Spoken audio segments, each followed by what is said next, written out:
بسم الله الرحمن الرحيم. السلام عليكم ورحمة الله وبركاته، أبنائنا وبناتنا تلاميذ الصف السادس وأول درس من دروس منهج الرياضيات في الفصل الدراسي الثاني.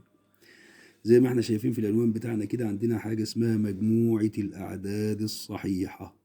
مجموعة الأعداد الصحيحة استكمال لسلاسل الأعداد. كنا خدنا في سنة 5 مجموعة الأعداد الطبيعية، والسنة دي إن شاء الله هنواصل نوسع في الأعداد شوية، قاعدة الأعداد، وهناخد حاجة اسمها مجموعة الأعداد الصحيحة، اختصارها إيه؟ صاد. هيزيد علينا عن الأعداد الطبيعية اللي احنا خدناها في سنة 5 مجموعة تانية اسمها مجموعة الأعداد الصحيحة السالبة. عشان كده هنقول مجموعة الأعداد الصحيحة صاد بتساوي ط، المقصود بقى طبعا مجموعة الأعداد الطبيعية اللي احنا أخدناها في سنة 5 اتحاد، يعني هنضيف عليها مجموعة جديدة من الأعداد اسمها مجموعة الأعداد الصحيحة السالبة. يبقى إذا صاد بتساوي ط اتحاد صاد السالبة. علشان نفهم مجموعة الأعداد الصحيحة بشكل مبسط جدا لازم نرجع لخط الأعداد، وأنا دايما بقول على خط الأعداد ده هو معرض الأعداد. معرض الأعداد بمعنى إيه؟ عليه كل أنواع الأعداد، ولكن بتظهر عليه الأعداد اللي أنت عايزها، اللي أنت محتاجها. يعني السنة اللي فاتت احنا كنا بنتكلم في مجموعة الأعداد الطبيعية، فما كانش عندنا مجموعة الأعداد السالبة، ما كانش بتظهر، لأن كان حدود دراستنا مجموعة الأعداد الطبيعية فقط. السنة دي وسعنا القاعدة شوية ودخلنا على الأعداد الطبيعية اللي هي صفر واحد اتنين تلاتة إلى ما لا نهاية مجموعة جديدة من الأعداد اسمها مجموعة الأعداد الصحيحة السالبة. يبقى إذا خط الأعداد ده طبعا كلنا عارفين من ساعة ما دخلنا المدرسة إن خط الأعداد بتكتب عليه الأعداد من اليسار إلى اليمين. يعني لازم تبقى عارف إن اللي على الشمال هو الصغير، اللي على اليمين أكبر منه، وهكذا. أنا عندي بقى مجموعة الأعداد الصحيحة دي ممكن أصنفها إلى 3 مجموعات أساسية. عندنا المجموعة اللي في الوسط دي لوحدها كده الصفر. الصفر ده مجموعة لوحده، هو محور خط الأعداد، الحكم اللي بين مجموعة الأعداد الموجبة ومجموعة الأعداد الإيه؟ السالبة. عشان كده ممكن نقول إن مجموعة الأعداد الصحيحة عبارة عن 3 مجموعات بالشكل اللي أنت شايفه ده. المجموعة صاد الموجبة اللي هي من أول واحد وتمتد جهة اليمين بلا نهاية، يبقى أنا عندي واحد اتنين تلاتة أربعة إلى ما لا نهاية، عشان كده قلنا الناحية دي صاد الموجبة. مجموعة الأعداد الصحيحة السالبة آخرها سالب واحد، يبقى سالب واحد وسالب اتنين وسالب تلاتة وسالب أربعة إلى ما لا نهاية. واحد بيقول يا المستر غلط دلوقتي وقال إن آخرها سالب واحد، لا، فعلا سالب واحد هو أكبر عدد صحيح سالب، لأن احنا لسه قايلين حالا دلوقتي إن خط الأعداد بتتكتب عليه الأعداد من الشمال لليمين. يعني معنى الكلام ده إن سالب واحد أكبر من سالب خمسة؟ أيوه. سالب تلاتة أكبر من سالب سبعة؟ أيوه. كل عدد بيقع على يمين الآخر فهو أكبر منه في الإيه؟ في القيمة. هناخد الكلام ده بعد شوية كده في الإيه؟ في الملاحظات. طيب يبقى أنا عندي صاد ممكن أعبر عنها بشكلين، ممكن أقول ط اتحاد صاد السالبة، وممكن أقول صاد بتساوي صاد الموجبة اتحاد المجموعة صفر اتحاد صاد السالبة. مفيش أي لخبطة عشان محدش يتلخبط، لأن ط ديت عبارة عن المجموعتين الصفر ومجموعة الأعداد الموجبة. يبقى لما بقول ط أنا خدت المجموعتين دول فعلا اللي هي صاد الموجبة والإيه؟ والصفر. كنا خدنا صاد الموجبة ديت في سنة 5 بشكل تاني، كانت اسمها مجموعة أعداد العد اللي هي عين. يعني معنى الكلام ده إن عين هي صاد الإيه؟ الموجبة. طيب كلام سليم. بعض الملاحظات السريعة كده على خط الأعداد بتاعنا ده. أولا صاد الموجبة أو المجموعة صاد الموجبة، مجموعة الأعداد الصحيحة الموجبة ممكن نكتبها في الشكل اللي أنت شايفه ده. المجموعة واحد واثنين وثلاثة وأربعة إلى ما لا نهاية. يعني معنى الكلام ده إن أصغر عدد صحيح موجب هو الواحد، زي ما مكتوب هنا كده، الواحد أصغر عدد صحيح موجب. طيب المجموعة دي انتهت بالنقاط دي. النقاط دي بتدل على إيه؟ زي ما خدنا في سنة 5 بتدل على إن المجموعة دي مجموعة ممتدة بلا نهاية، أو نقول مجموعة غير منتهية. يبقى أنا أقدر أحدد أصغر عدد صحيح موجب، لكن ما أقدرش أحدد أكبر عدد موجب. يبقى العدد موجب مجموعة الأعداد الموجبة أصغر عناصرها الواحد الصحيح، ولا يمكن تحديد أكبر عدد صحيح موجب. طيب مجموعة الأعداد الصحيحة السالبة آخرها سالب واحد، يبقى سالب واحد وسالب اتنين وسالب تلاتة برضه تمتد جهة اليسار بلا نهاية. يبقى احنا هنا نقول إن السالب واحد ده هو أكبر عدد صحيح سالب، لأنه هو أول عدد سالب من ناحية اليمين أهو. كل الأعداد السالبة اللي بعديها على الشمال بقى. يبقى أكبر عدد صحيح سالب هو سالب واحد، ولا يمكن تحديد أصغر عدد سالب.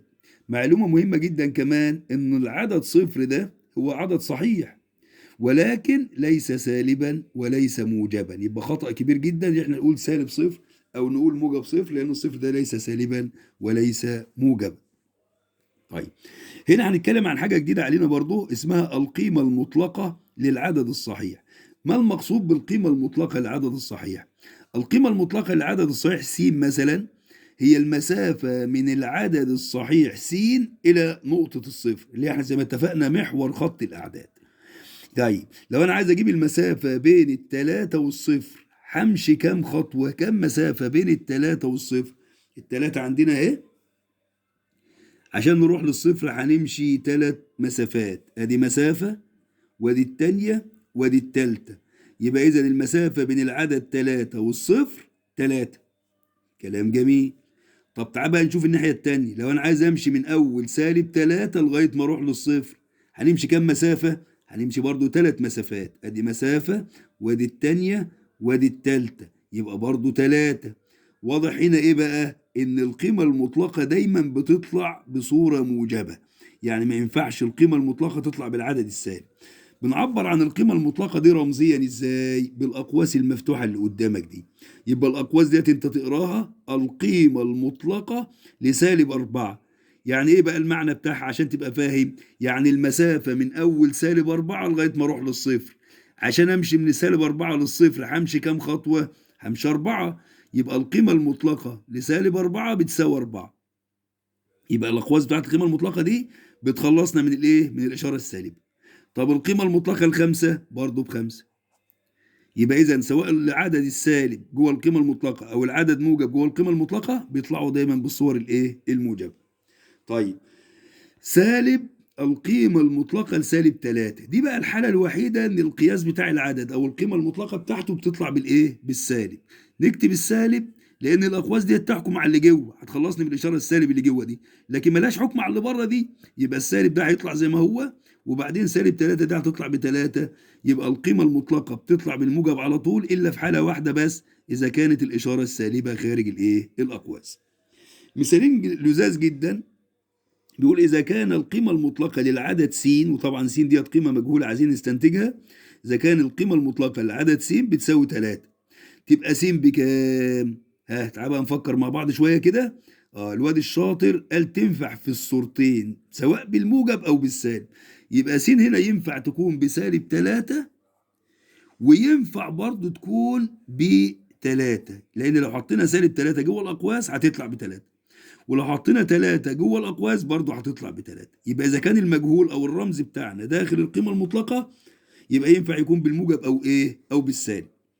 طيب، اذا كان القيمه المطلقه لسالب 8 بيساوي الف، المره دي المجهول طلع بره الاقواس، يبقى طالما طلع بره الاقواس يبقى هيطلع بالموجب بقى. يبقى اذا -8 دي هتطلع خارج الاقواس ب8، لان احنا اتفقنا الاقواس دي بتخلص على الاشاره السالبه. يبقى الف هنا هيكون بكام؟ ب8. طيب، مثال سريع كمان اهوت. عندنا 2 زائد القيمة المطلقة لسالب 2. طبعا الأول بنحل القيمة المطلقة لسالب 2 دي هتطلع ب2، فنقول 2 زائد 2 بيساوي 4. كلام بسيط جدا وسهل زي ما انت شايف كده. طيب، من الحاجات برضو اللي انا عايزك تعرفها في الفترة دي، عندنا حاجة اسمها المعكوس الجمعي للعدد الصحيح. في الحقيقة ان كل عدد صحيح على خط الأعداد بتاعنا كده له معكوس، ليه صورة للعدد، كأنك واقف قدام المراية بتاعتك بالظبط.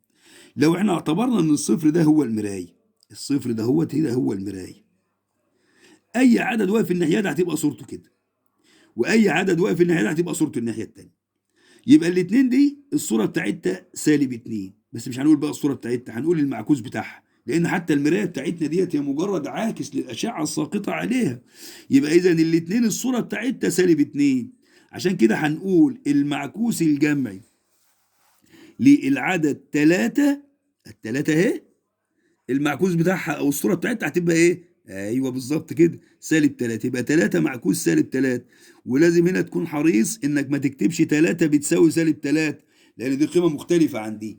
يبقى بكتب قبلهم كده كلمه معكوس الثلاثه، هو اكتب سالب 3 او اكتب 3 معكوس سالب 3. طيب الفهم بقى، سالب 2 هتبقى معكوسها كام؟ ايوه بالظبط هتبقى 2. يبقى اختصارا، لو العدد الصحيح موجب هيبقى المعكوس بتاعه سالب بنفس الشكل، والعدد المعكوس لو العدد السالب المعكوس بتاعه هيبقى موجب بنفس الشكل بتاعه. يبقى هو نفس الشكل ولكن بايه؟ بإشارة مخالفة. تاني حاجة عندنا هنتكلم عن مقارنة الأعداد الصحيحة. وكلمة المقارنة طبعا هي تحديد العدد الأكبر، يعني استخدام رمز من التلاتة، أكبر من أو أصغر من أو يساوي. عشان برضه نشتغل كويس أو نشتغل على نور كده ونبقى فاهمين مين الأكبر ومين الأصغر، لازم نرجع برضه لخط الأعداد بتاعنا. خط الأعداد ده هو مفتاح الإيه؟ الفرق بالنسبة لك في موضوع المقارنة، هو اللي هيوضح لك عملية المقارنة. القاعدة الأساسية معاك إن العدد اللي على الشمال صغير واللي على اليمين كبير، خليك دايما شغال على الحكاية دي. طيب أنا عايز أقارن بين التلاتة والإيه؟ وسالب 4. شوف الأول موضع العدد 3 على خط الأعداد فين، والعدد سالب 4 على خط الأعداد فين، وشوف مين اللي على اليمين. يعني أنت كده مواجه كده للمسألة، التلاتة على يمين سالب 4، يبقى إذا التلاتة أكبر من سالب 4. يبقى التلاتة هي اللي تاخد العلامة. طبعا العلامة طماعة، احنا عارفين من سنة أولى ابتدائي إن العدد الكبير هو اللي بياخد العلامة ناحيته. يبقى التلاتة أكبر من سالب 4. وبقاعدة عامة بقى، أي عدد صحيح موجب أكبر من أي عدد صحيح سالب. طيب هنا سالب 3 وسالب 4، شوف كده سالب 3 وسالب 4، مين اللي على اليمين؟ ايوه سالب 3. يبقى سالب 3 هي الاكبر. وديت هتاكد لك بقى معلومه برضه هتشتغل عليها بعد كده، ان في الاعداد السالبه الاصغر في الشكل اكبر في القيمه. يعني الثلاثه اصغر من الاربعه في الاعداد الموجبه، لكن في الاعداد السالبه بقى العكس، الاصغر في الشكل هو الاكبر في القيمه. ازاي؟ حضرتك لما تيجي تقارن بين سالب 3 وسالب 4، لو اعتبرناهم بيعبروا عن الخساره مثلا، لما اخسر 3 ولا اخسر 4؟ اكيد طبعا لما اخسر 3 افضل. يبقى اذا الخساره القليله افضل من الخساره الكبيره. عشان كده في الاعداد السالبه الاصغر في الشكل اكبر في الايه؟ في القيمه. طب لما اجي اقارن بين الصفر والثلاثه، طبعا دي من الحضانه.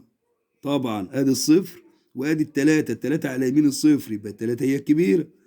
طيب القيمه المطلقه لسالب 2 اللي احنا سالنا من شويه ب 2، وهنا 2، يبقى نعمل علامه يساوي. الولد المستعجل بقى هيقول ايه؟ ها؟ هيقول ايه؟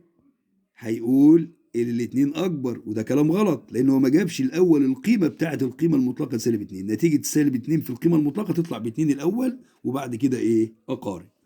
مثال اخر، حاجه خدناها في سنه 5، اكتب بطريقه السرد. يعني رص لنا العناصر، قول لنا العناصر بتاعه المجموعات دي. احنا عندنا طبعا التعبير عن المجموعات خدناها في سنه 5، حاجه اسمها السرد وحاجه اسمها الصفه المميزه. اكتب بطريقه السرد ومثل على خط الاعداد كمان.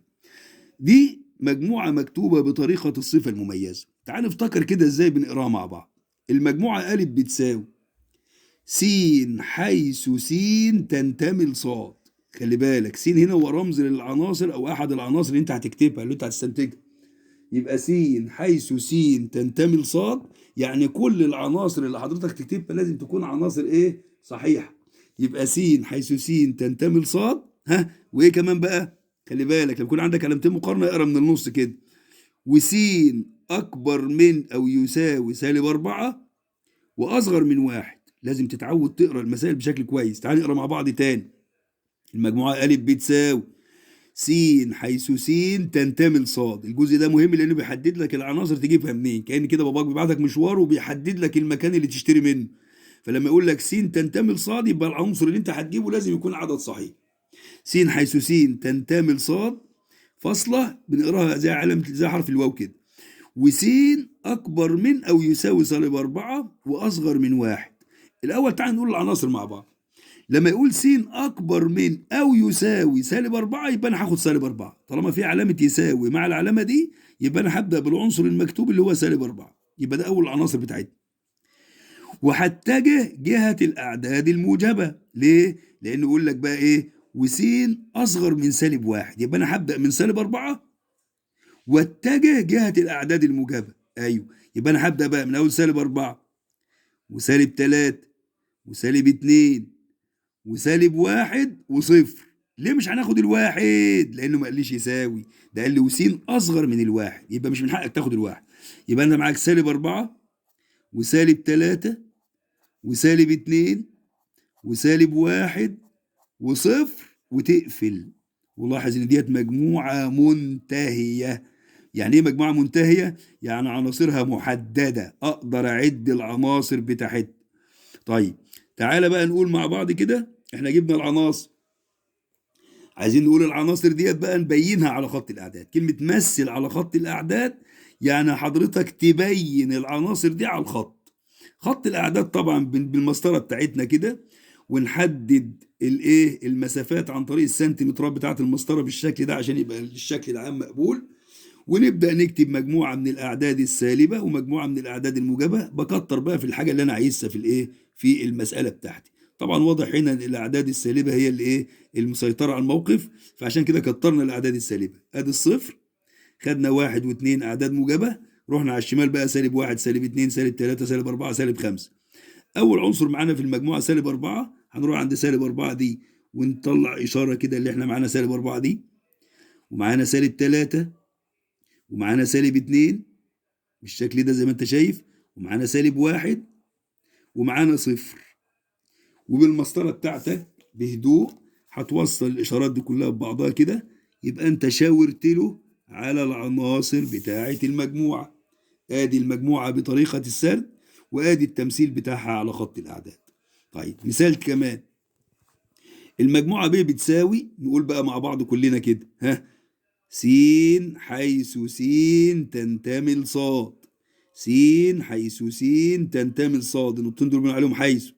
المرة دي بقى مفيش علامتين مقارنة زي المسألة اللي فاتت، عندنا علامة واحدة بس، وسين أصغر من اتنين. يبقى أنت عايز الأعداد الصحيحة الأصغر من اتنين. ينفع ناخد الاتنين؟ أكيد لأ. ليه؟ لأن مفيش علامة يساوي زي دي. طيب مين أول عدد صحيح يقابلنا قبل الاتنين؟ أصغر من الاتنين يعني، ها؟ أول عدد هيقابلنا أصغر من الاتنين هو الواحد، يبقى أنا هبدأ بالواحد.